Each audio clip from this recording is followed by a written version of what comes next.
Bien, señores, bienvenidos a otra entrega de Sondeo. Hoy es jueves y como tal tenemos pautado en la agenda la presentación del general Félix Paniagua, como siempre en su sección Epopeyas y Próceres.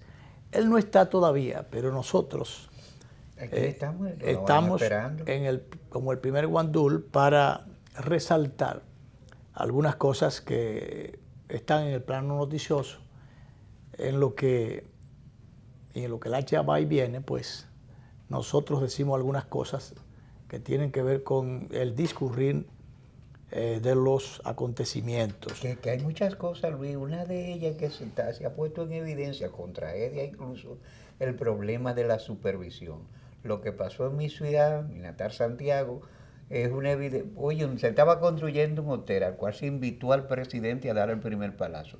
El presidente no asistió, pero aquello se hizo todo un acto y resulta que esa construcción se estaba haciendo sin permiso y los permisos reglamentarios. Pero no solamente, Danilo, sin permiso, sin los estudios de suelo correspondientes. Exacto.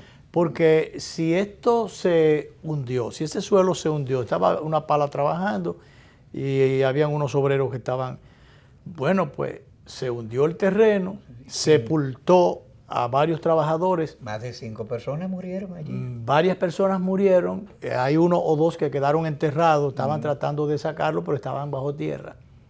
Lo que indica allí que allí no hubo solamente una falta de responsabilidad y una imprevisión, sino hubo como tal una irresponsable improvisación.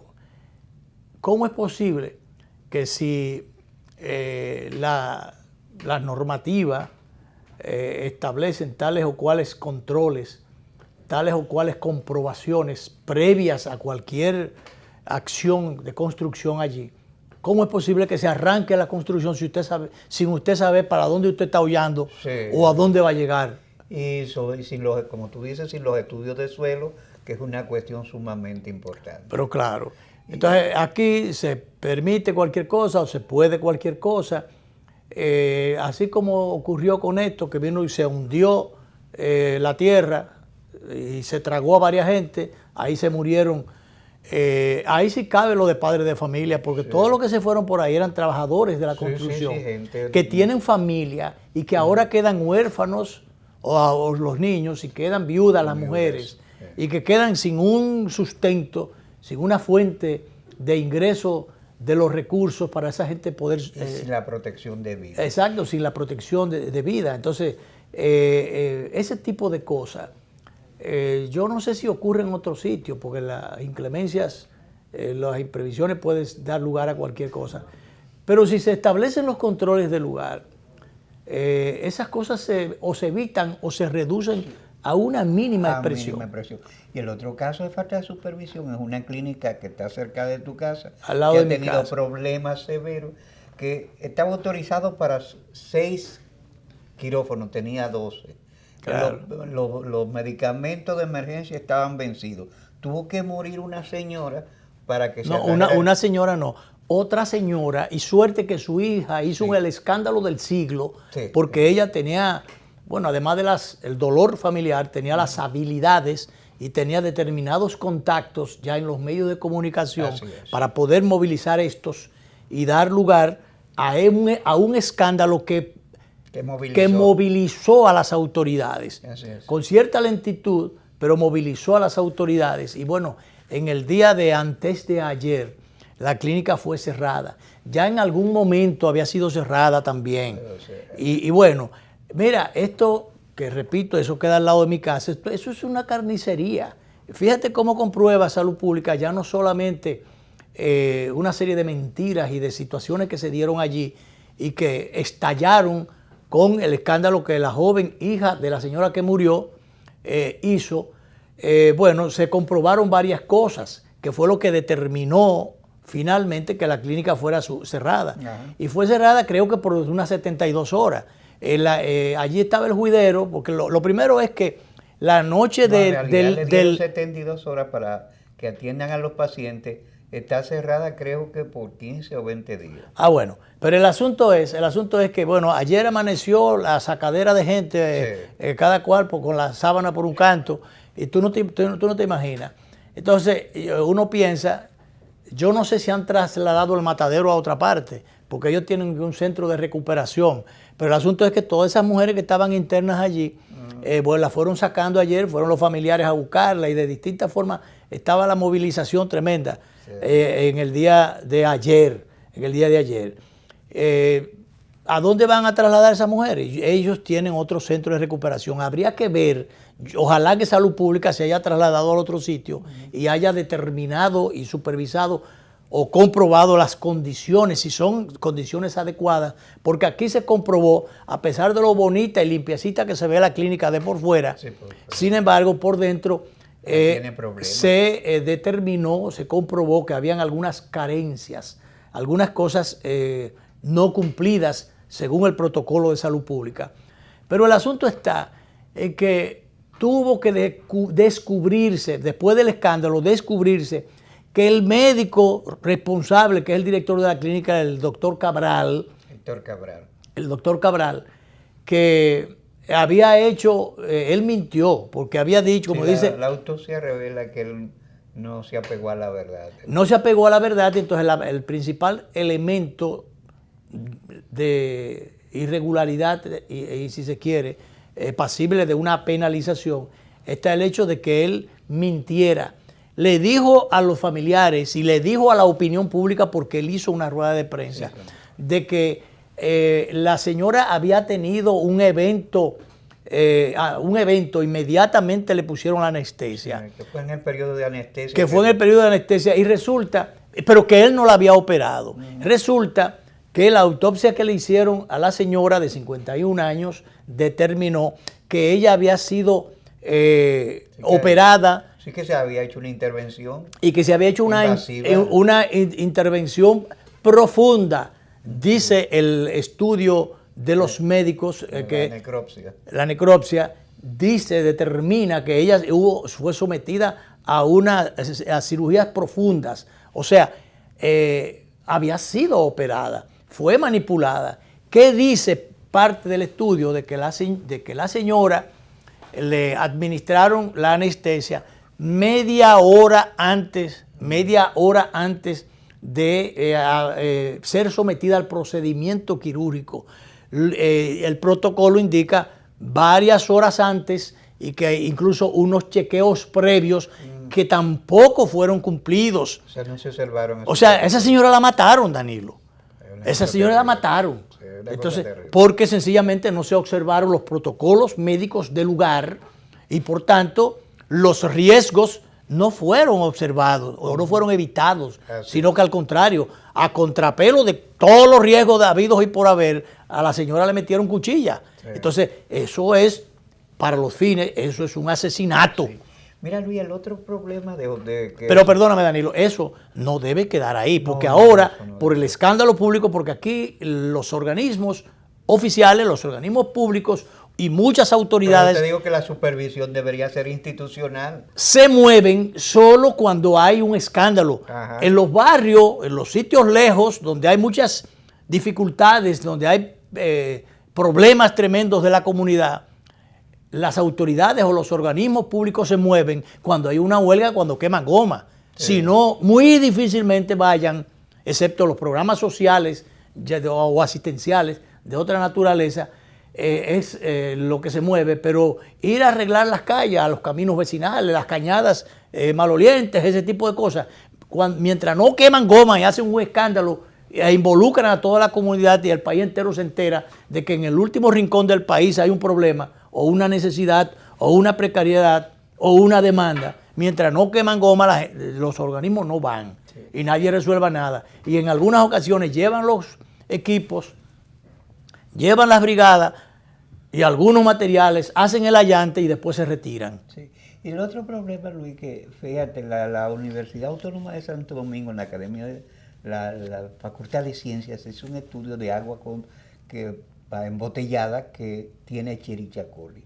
Tu esposa dedicó parte de su vida a una entidad importantísima de este país que estaba encargada de hacer estudios y análisis y ser factor para supervisión de ese tipo de control de calidad. Primero fue en Digenor, Sí. en Digenor, que pertenecía a Industria y Comercio, y después en el Indotec, Sí. que se dedicaba al estudio Que la para... desarticularon extrañamente, una cosa que está llamado a tener fuerte presencia en toda sociedad. Sí, la convirtieron después en otra institución, el IBI, qué sé yo, pero realmente es una institución natimuerta. Sí, no ha funcionado. Claro. Y está llamado a hacer este tipo de estudios que está revelando la Universidad Autónoma y que debe supervisar este tipo de productos como agua y otra cosa que se sirve a la población. Bueno, mi esposa, antes de ser subdirectora de la institución, bueno, pues tuvo la responsabilidad conjuntamente o junto a un grupo de técnicos muy buenos que había en esa institución de hacer un recorrido por todo el país y supervisar las plantas de embutidos, sí, las plantas de agua, todas esas cosas y las barbaridades que se encontraron allí, eso era tremendo, eran cosas alarmantes. Claro, claro. Y los rejuegos que muchas veces buscaban los ejecutivos de esas empresas para evitar escándalos o evitar que fueran cerradas, es una cosa tremenda. Pero allí se encontró de todo, en la mayoría, incluso muchas de las que presentaban la imagen de que eran muy buenas y muy puras y muy por el librito, no era tal cosa realmente, pero esos trabajos de esos tiempos obligaron a corregir muchas cosas, hicieron que se corrigieran muchas cosas. Yo no sé después cómo eso siguió, pero lo cierto es que ahí hubo muchos héroes anónimos, muchos que anduvieron por el país comprobando... Técnicos que los cuales se invirtió para prepararlo, claro, y calificarlo, y que después de desarticular esa entidad, pues han quedado a la bartola por ahí. Claro, ahí hubo mucha gente, ya muchos de ellos, algunos fallecieron, otros están bastante entraditos en edad. No sé si se ha seguido la formación, no sé, después de eso, pero lo cierto es que, como decía, ya hay muchos héroes anónimos. Por cierto que el pasado fin de semana, mi esposa hubo de encontrarse con ellos. Ahora están ellos tirando fotos a dos manos en Rancho Don Negro, el revolcadero de burro que tenemos el revolcadero de nosotros. Recuerdos. Porque ya los burros quedan pocos, lo han hecho salchichón en la mayoría. Bueno, tú tienes ovejos, sí, revolcaderos de ovejos. Sí, ahora están ellos mandando fotos de Rancho Don Negro allá en la Malagueta, en Ocoa. Eso queda a 4 kilómetros y medio. En realidad no es un revolcadero, es un espacio bucólico, Luis. Bueno. Muy bucólico, muy bello. Queda a 4 kilómetros y medio de Sabana Larga, el segundo poblado en importancia de Ocoa, en la carretera Ocoa-Constanza. Y entonces esa gente recordando sus viejos tiempos, sí, o cuando ellos no eran tan viejos, que no me oigan, bueno, pues... Recordando los tiempos. Los tiempos, aquellos. Y entonces, bueno, pues se tiraron muchas fotos, muchas cosas, y dicen que fue uno de los mejores días de campo, si no el mejor que ellos han pasado. Porque, bueno, allí la doña se empleó a fondo y como anfitriona, y me involucró a mí, como es natural, y bueno. Qué bueno que así fuera. Tengo, Danilo, hay muchísimas cosas interesantes. Muchísimas. Tengo finalmente, para que demos paso al general Félix Paniagua, que ya está con nosotros. Yo tengo por aquí el boletín La Voz Constitucional, Cultura Constitucional Viva.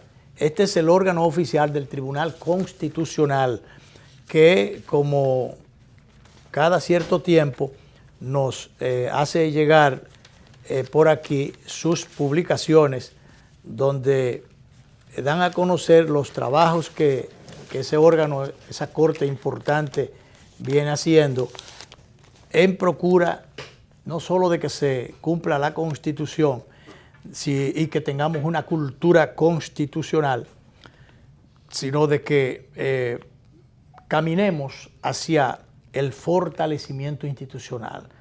Al Tribunal Constitucional hay que, como dice por ahí el pueblo, hay que sacarle su comida aparte.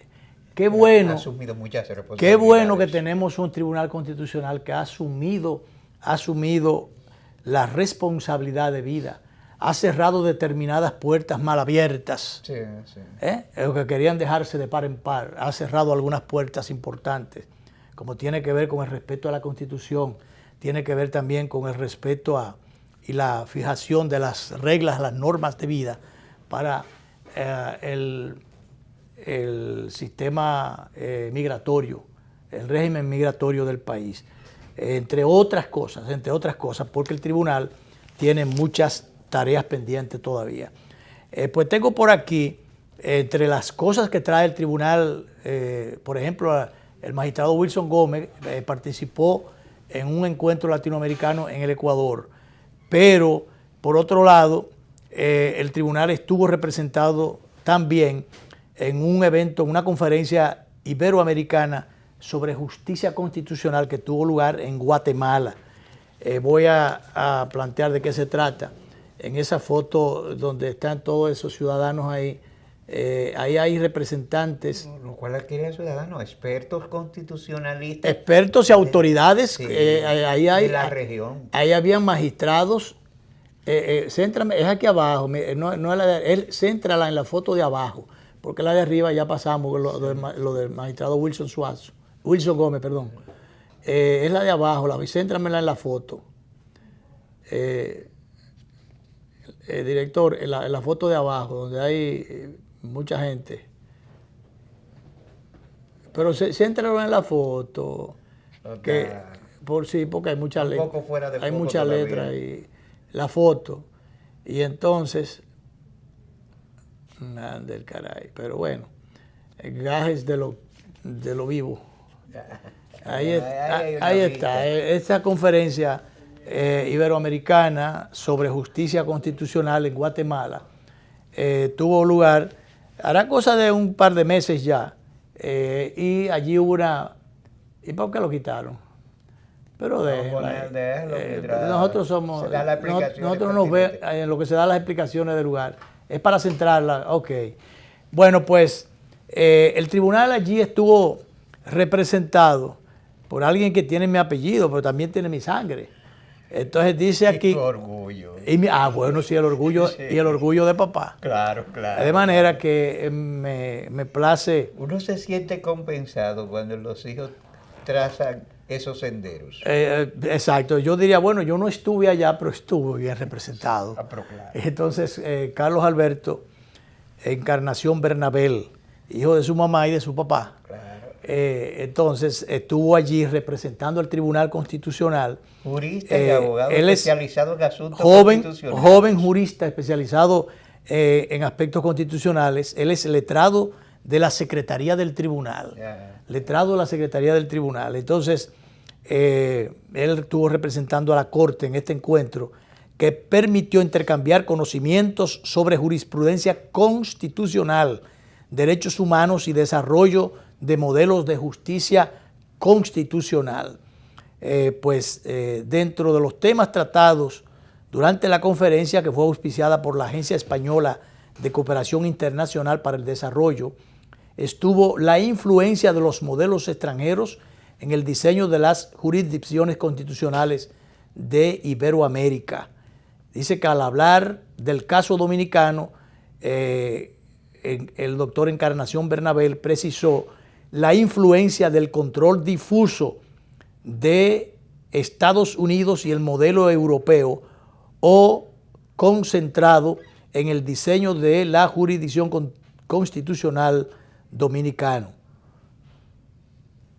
Citó la sentencia del TC 0227 del 2017 en cuanto a los pronunciamientos jurisdiccionales de interés en los cuales se citan normas de ordenamientos extranjeros y se refirió a la aplicación de los de los tratados internacionales sobre derechos humanos, poniendo como ejemplo la sentencia del TC 0301 del 2015.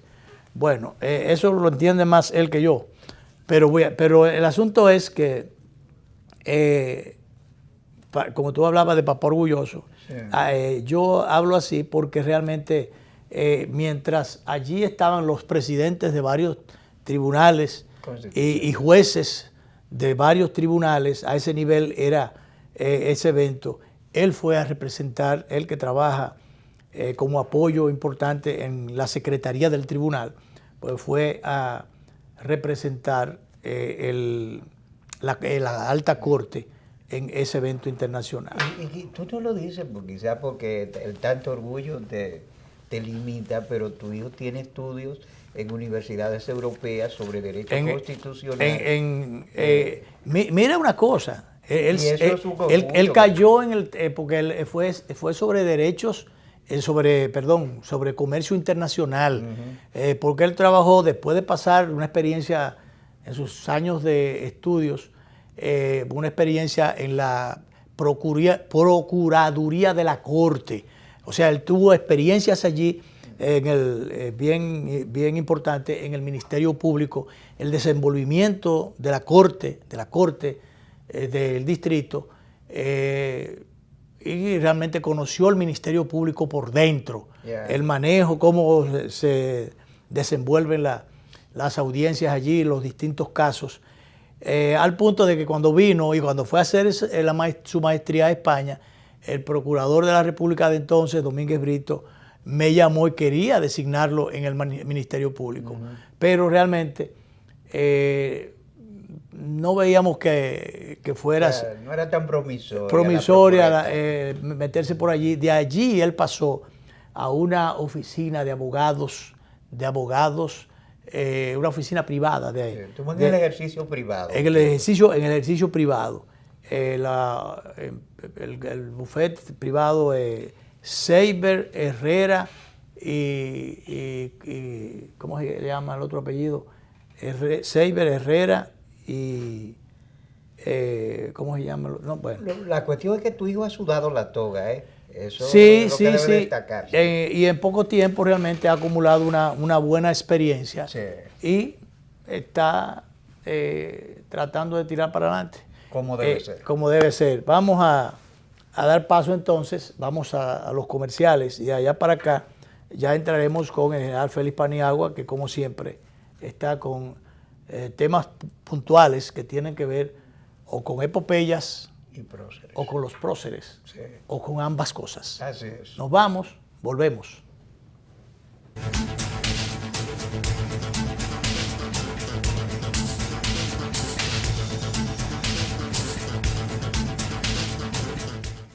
Me encantó la experiencia. Hasta yo, que hago todo digital, quedé impresionado con las mesas interactivas, los cajeros automáticos touch, y hasta vi una charla de tendencias tecnológicas en un video wall súper moderno. Yo que no tengo tiempo nunca para resolver, me reuní con un oficial y un especialista que me llevaron a un salón privado con pantallas táctiles y me asesoraron para lograr mi meta. Esta es mi primera visita de muchas. Ven a vivir la experiencia de la banca del futuro. Centro Digital Popular, Downtown Center, tercer nivel.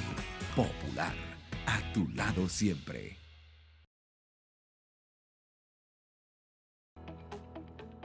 El Banco Central emite el dinero. Es la única institución autorizada por la Constitución de la República Dominicana y la Ley Monetaria y Financiera número 183-02 para emitir los billetes y las monedas que las personas y empresas utilizan diariamente. Diseña los billetes y las monedas, contrata su fabricación mediante licitación pública internacional y los pone en circulación, cuidando que la cantidad existente en la economía se corresponda con la demanda real de estos medios de pago. Banco Central de la República Dominicana, por la estabilidad y el crecimiento. Gánate 77,000 pesos esta semana, además de un premio final de 1 millón. Participas por cada 2,000 pesos de consumo semanal acumulado con tus tarjetas Banreservas o Credimás. Banreservas, el banco de los dominicanos. Impresionante. Yo siempre hacía todo en la sucursal tradicional y en esta aprendí que puedo hacer muchas cosas desde mi casa. Incluso me invitaron a una charla de finanzas con propósito para aprender a manejarme financieramente. Soy un duro ya.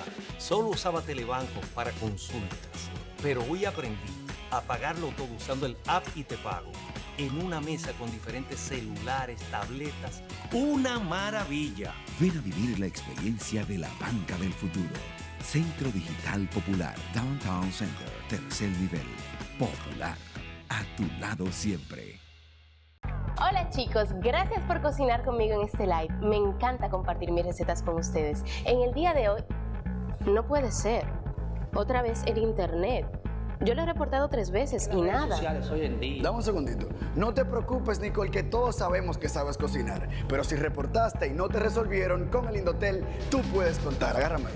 Si presentaste una reclamación a tu prestadora de servicios, esperaste el plazo indicado y no te dieron respuesta, contacta al Departamento de Asistencia al Usuario del Indotel. Ten a mano tu número de reclamación original y el nombre del representante que te atendió. Gracias, Carlos. Ahora sé que el Indotel nos ayuda con cualquier reclamación de telecomunicaciones que no nos hayan dado respuesta. Y es gratis. Así es. Para proteger tus derechos, tú cuentas con el Indotel. Instituto Dominicano de las Telecomunicaciones, Indotel.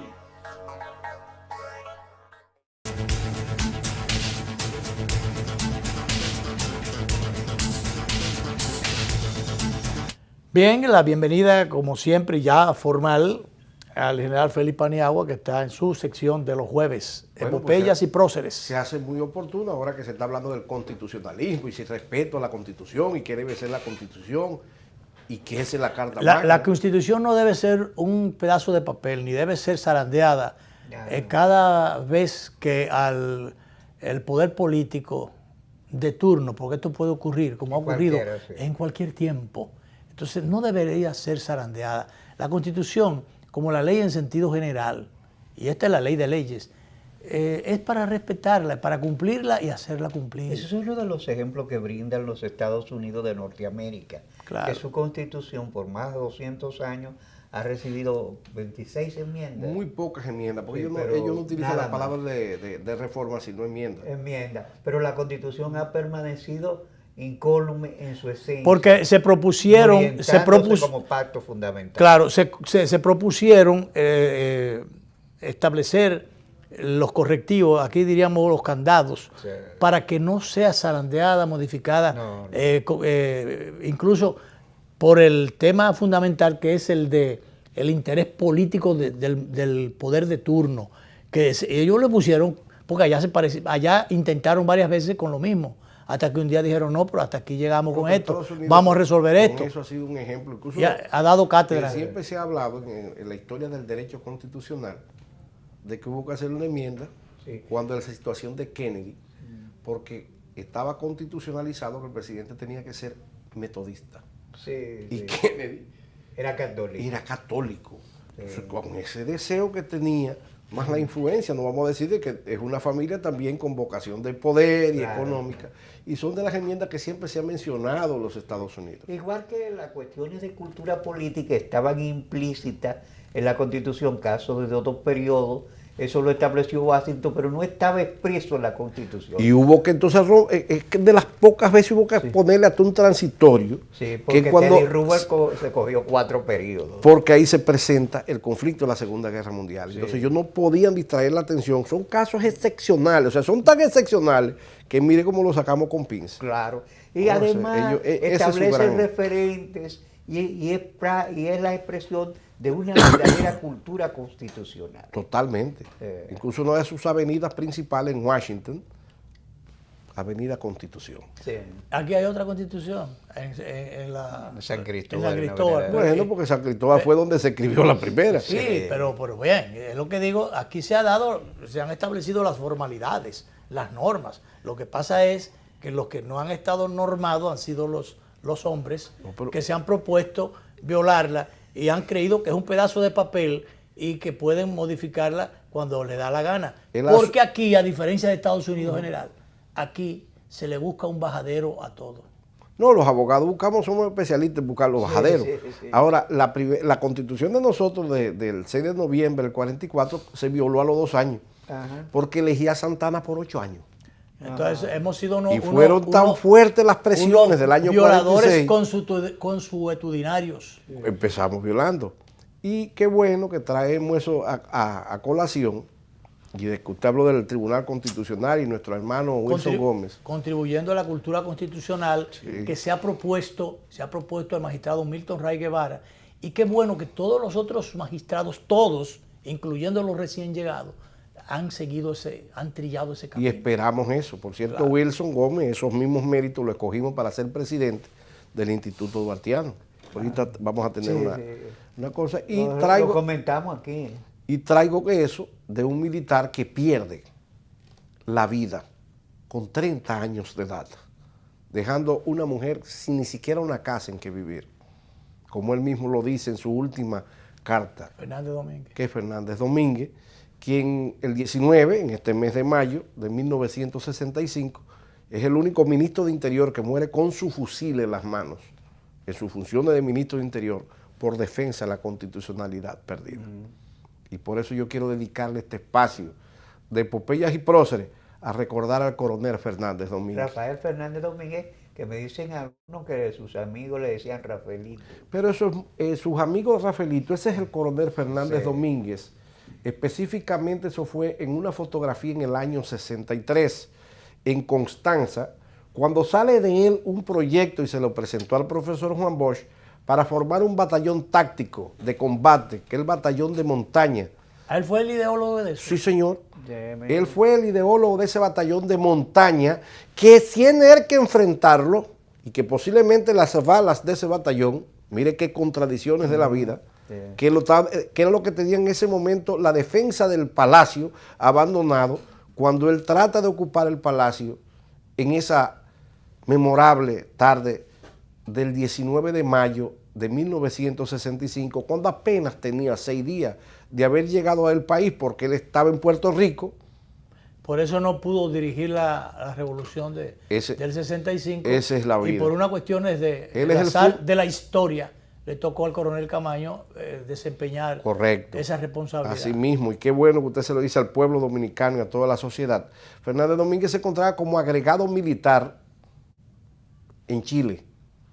O sea que el sábado 24 de abril está en Chile. ¿Y por qué estaba en Chile? Bueno, tan sencillo como que generalmente a esos militares que se entendían que estaban fuera del montón y que tenían cabezas propias para pensar, generalmente ese tipo de militares, salvo que situaciones diferentes, los mandan al exterior.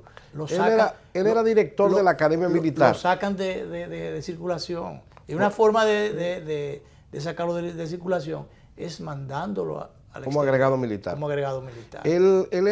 Para no agregar nada por allá. El profesor Bosch, de los pocos traslados y designaciones militares que hizo en sus 7 meses, fue tan pronto llegó, él era teniente coronel del ejército, acababa de llegar de Panamá haciendo el curso de comando plano mayor. No, el profesor Juan Bosch lo hace director de la Academia Militar de las Fuerzas Armadas Batalla de la Carrera. Curso de planas mayores lo hizo en Panamá. En Panamá, en Fort Pero Clayton. usted dijo uno de los traslados que hace el profesor. De los pocos traslados y designaciones militares que Bosch, como presidente constitucional, hizo, porque él dejó las Fuerzas Armadas, no quiso tocar.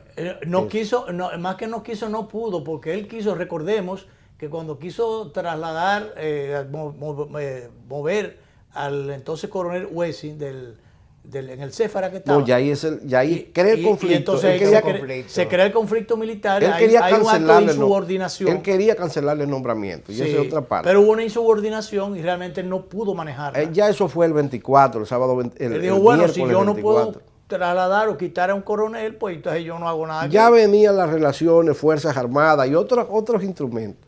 Ahora, de las pocas designaciones. Otros instrumentos que estaban detrás de la Fuerza Armada. Claro que sí, estaba la parte eclesiástica de la alta jerarquía, estaba la economía. La iglesia, el empresariado y todo. Y también su partido, porque también el PRD estaba muy distanciado. Sí. Porque Bosch cometió el error de desarticular el partido. Entonces muchos de sus cuadros fundamentales se disgustaron. Eso no es innegable. Claro. Eso fue un error, porque es que realmente un gobierno, si no tiene una plataforma política de sustento, de que les pueda sustentar, y que pueda sencillamente tirar a su gente a la calle en situaciones imprevistas. Sí. Bueno, es un gobierno que sencillamente no está cimentado en pilares fuertes. Cuando no tiene una base social, como le pasó también a Allende, en Chile, salvaguardando las distancias de vida, pues son países diferentes y situaciones diferentes, pero eso pasó 10 años después de lo de Bosch, en el 73. Y Allende no tenía una fuerza social, porque fue un conjunto de fuerzas políticas socialistas que le llevan al poder. No, hay algo sobre Fernández Domínguez, creo que tú estabas la noche en que Jacobo Masluta no contó que Fernández Domínguez advirtió a don Juan del golpe de Estado.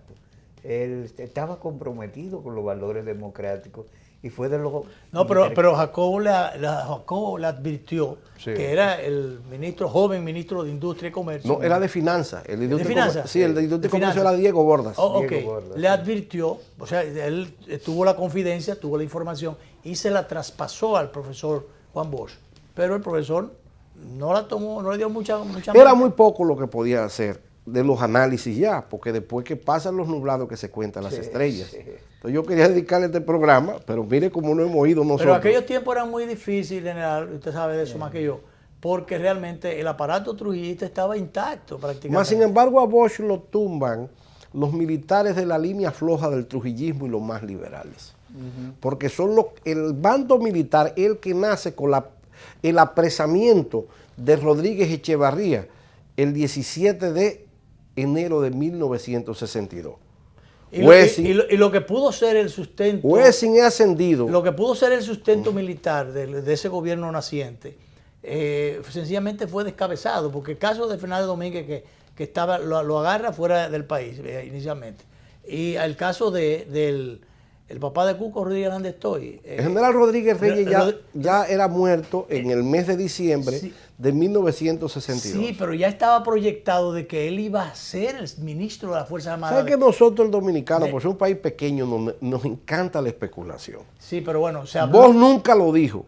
Nada documentado él no que lo tratamos aquí. No lo dijo nada documentado, pero usted sabe que aquí hay muchas cosas que primero se hacen en las reuniones secretas y de aposento, y después se llevan a la práctica. En ese tiempo se hablaba de que realmente Bosch contaba de antemano con él, o estaba presupuestado no es el término, él debió ir como ministro de la Fuerza Armada y se lo sacaron de circulación. Pero en los estudios sociales se me ha dicho a mí que no se puede decir lo que puede pasar, lo que no pasó. Entonces yo digo, pero eso se ha hecho de historieta. No, porque si pone a Rodríguez Reyes un verdadero, no le dan el golpe de Estado, mire. Bueno, no pasó porque él estaba muerto. Pero tenía categoría de asunto de Estado. El mismo Juan Bosch lo dice. ¿El que tenía categoría de asunto? El Chifre decía. Sí, él mismo lo dice, es culpa de o sea, como bueno, pero la democracia. Por algo lo mataron, le sacaron de circulación. Pero señora, aquí hay gente todavía que dicen, si hay unas cosas, y voy a extraer... No, que hasta Trujillo está vivo, dicen. No, por ejemplo, el general Galán Marte, y que su viuda me escuche. Dante Galán. Que el último oficial superior que habla soy yo, que soy su segundo en mando en San Pedro. Yo soy su oficial ejecutivo, el comandante de la región. Que a él lo mataron porque iba a ser jefe de la policía. Ya usted me dijo, ¿verdad? No, pero está bien, el asunto pasó y no fue así. Pero ahora, ¿quién asegura exactamente que tampoco no fue así? Por eso mejor yo prefiero no dejarlo en la imaginación. Porque había unas relaciones muy estrechas y estaba supuesto... Pero aquí hay gente que me ha dicho a mí, no, porque Trujillo, que fue un gran protector de sus hermanos. No, porque Trujillo fue que mandó a matar a Aníbal, su hermano. No, porque no se le hicieron los honores militares. Y que no lo mató, o mismo cosa petán, porque se metió abajo la falda de la vieja, porque... Y se hacen esas historietas y hay gente especialista en hacer esos cuentos. Yo tengo unos amigos que hay que ver y cómo gesticulan. Y yo vivo de programa. Dice que estaban ahí. No, claro, y se hacen protagonistas. No, yo lo vi, yo soy testigo. Muchos que pelearon ni que en la guerra. Y pasaron cerca. Yo creo que uno de los comandantes. Yo creo que la guerra más prolífera de comandantes es de la de 24 de abril. Hay gente que es comandante de una guerra y cuando sucedió no tenía gente que no le pasó ni un tiro cerca, le sonó. Me gustaría con el control master, por favor, que nos ponga las imágenes. El coronel Fernández Domínguez, hijo de un oficial general de las Fuerzas Armadas que se inicia en la Policía Nacional, fue jefe de la policía 3 veces, del general Ludovino Fernández Malagón, el padre de él, ahí lo vemos. Pero de él son las historias que Ludovino. Sí, fue un gran jefe de la policía en unos momentos. En ese tiempo la policía vestía de amarillo. No, ya ahí él lo pasan al ejército porque la policía no tenía plaza para generales. Generalmente la policía era coroneles, un coronel del ejército. Del ejército, porque la policía era un departamento del ejército hasta el 36 y entonces la hace independiente. Eso era echarle una cosa. Y el general Ludovino era fundador de la policía porque lo habían cancelado como capitán del ejército. Y entonces lo que hizo fue ni corto ni perezoso y se fue a vivir a Damajagua, un pueblecito que pertenece a Mao Valverde en el cruce de Esperanza. Aquí en otros tiempos era muy común que a un policía o militar lo sacaban de circulación por X cosas, entonces aparecía con el uniforme de otra institución. Sí, eso es una manera. Yo recuerdo una vez un amigo general de la policía que finalmente terminaron sacándolo y él estaba joven todavía. Recuerdo yo que lo sacan de la policía, tuvo un problema por ahí y X. Y entonces lo voy ya a la Secretaría de Fuerzas Armadas y lo veo bajando las escalinatas. Vestido que parece un palo de cuava de caña. General del ejército. Oye, ¿de qué? O sea, ¿de cuál de la Cruz Consuegra estamos hablando? Sí, así le pasó a... Pero él duró poco en el ejército y se volvió a la policía. Ahí me contó un general de la Policía Nacional que él había sido jefe de la policía, pero cuando termina su mandato, lo hacen director general de Foresta. Y entonces, ¿pero qué de la policía? Robinson Bregaro. No. Usted me habló de jefe él era jefe de la director de Por cierto, tenemos que hablar Foresta. de sí, entonces él queda general de la policía, él era jefe de la policía, lo hacen director de Foresta, pero siendo general de la Policía Nacional. Y entonces ahí sucede el accidente del general Eliosiris Perdomo Rosario, en el año 76, exactamente un 1 de septiembre. Ante esa situación, el 1 de septiembre cumplía año el presidente Balaguer, va al sepelio del general Perdomo, y el general de la policía le sirve como porteadores, 4 generales, ante el féretro del general fallecido. Y mientras hacían el toque del silencio, él me dice que se concentró y dice, mire, el presidente me va a mandar a mí a sustituir al general Perdomo. Ni visto, parece que fue una seña que le tiró de la tumba.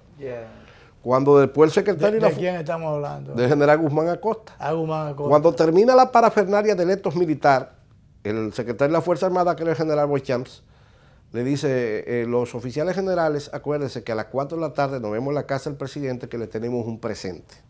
Porque hoy es día de su cumpleaños y aunque él se siente, él quería mucho al general Osiris, pero también hay que alegrarle su cumpleaños. El doctor Balaguer veía poco.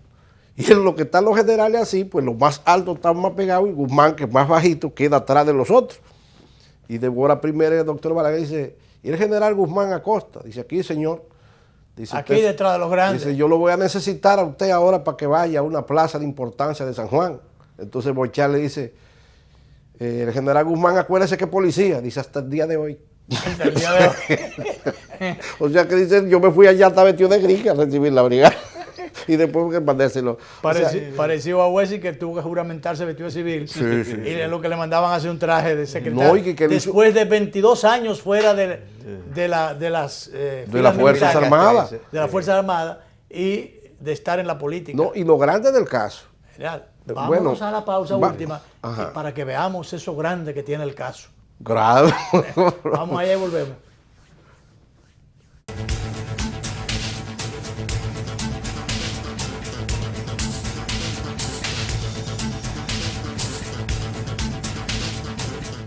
Sabor a casa y a mis recuerdos, a tradiciones y colores de mi pueblo, el mismo aroma de todo el tiempo, el sabor que inspira y a mí me enamora. El sabor de mi pueblo ese que siempre llevo dentro junto a todos mis recuerdos, porque la buena amistad sabe a café, el aroma que inspira, el sabor de todo un pueblo que despierta con aroma, que inspira y enamora. El sabor de todo un pueblo que despierta con aroma, que inspira y enamora como el mejor café. Café Santo Domingo, sabor que empieza en el aroma. Tu café de siempre. Hola chicos, gracias por cocinar conmigo en este live. Me encanta compartir mis recetas con ustedes. En el día de hoy, no puede ser. Otra vez el internet. Yo lo he reportado 3 veces y nada. Dame un segundito. No te preocupes, Nicole, que todos sabemos que sabes cocinar. Pero si reportaste y no te resolvieron, con el Indotel tú puedes contar. Agárrame ahí. Si presentaste una reclamación a tu prestadora de servicios, esperaste el plazo indicado y no te dieron respuesta, contacta al Departamento de Asistencia al Usuario del Indotel. Ten a mano tu número de reclamación original y el nombre del representante que te atendió. Gracias, Carlos. Ahora sé que el Indotel nos ayuda con cualquier reclamación de telecomunicaciones que no nos hayan dado respuesta. Y es gratis. Así es. Para proteger tus derechos, tú cuentas con el Indotel. Instituto Dominicano de las Telecomunicaciones, Indotel. ¿Qué harías si te ganas $1.000.000 de pesos? $1.000.000 de pesos. Banreservas premia tus ahorros todas las semanas y te hace millonario. Por cada 500 pesos o su equivalente en dólares que incrementes en el balance promedio de tu cuenta de ahorros Banreservas, generas un boleto electrónico para ganar premios de 100.000 pesos semanales y un premio final de $1.000.000 de pesos. Banreservas, el banco de los dominicanos.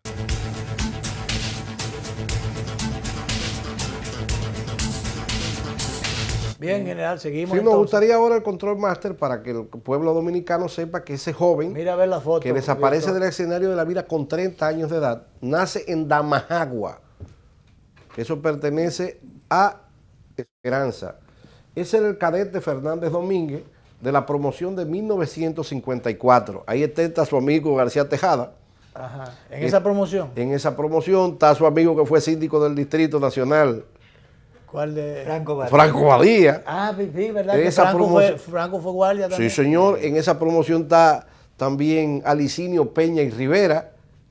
Ellos fueron 50. Pero por cadetes. eso fue que entonces don Antonio le puso a un colega de promoción como síndico cuando Franco Badía estaba aspirando. A García Tejada. Le puso a García Tejada. García Tejada, ellos se de conocían síndico, bien. le mandó a recoger basura a la capital. Bueno, él era director de Foresta, tenía que preservar lo que se llama el medio ambiente. En ese momento también, tiene una razón lógica. Me gustaría, por favor, las demás imágenes. Porque don Para Antonio irle le cogió mucho aprecio. Ahí después. vemos ya al coronel Fernández Domínguez. Hoy es exaltado su Pero nombre la como tarja. héroe nacional en el Panteón Nacional. Una tarde. Ahí está su llegada con el presidente Danilo Medina, con la parafernalia de letos militares. Ese es su cadáver en esa tarde ya funesta. Se preparó ahí en el Padre Villini, adjunto de sus 6 compañeros, entre ellos Clidi Morillo, y ahí está su cadáver que fue soldado llevado. de fortuna Helio Capocci. Helio Capocci, de un aventurero a un héroe de la patria. Sí.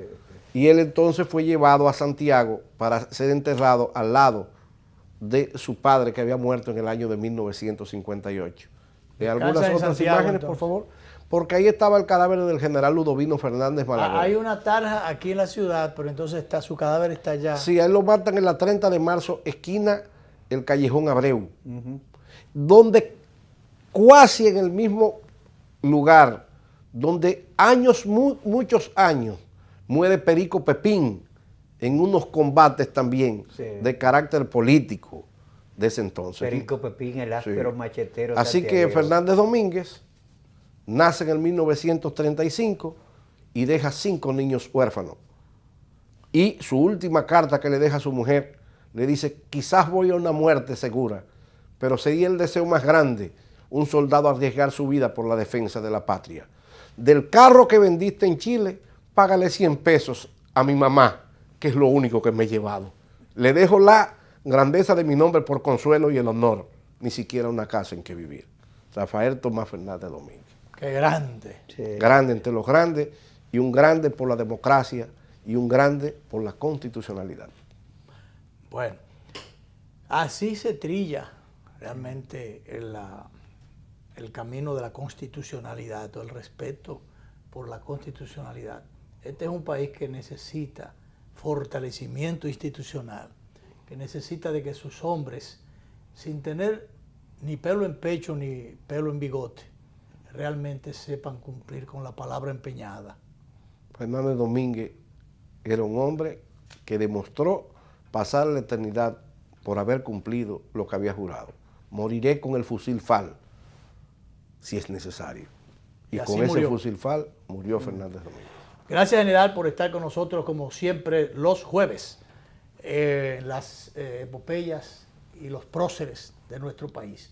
Ahora nos vamos Como siempre, a las 11:30 vamos a reproducir esta conversación por los canales 22 y 52 de Teleimpacto.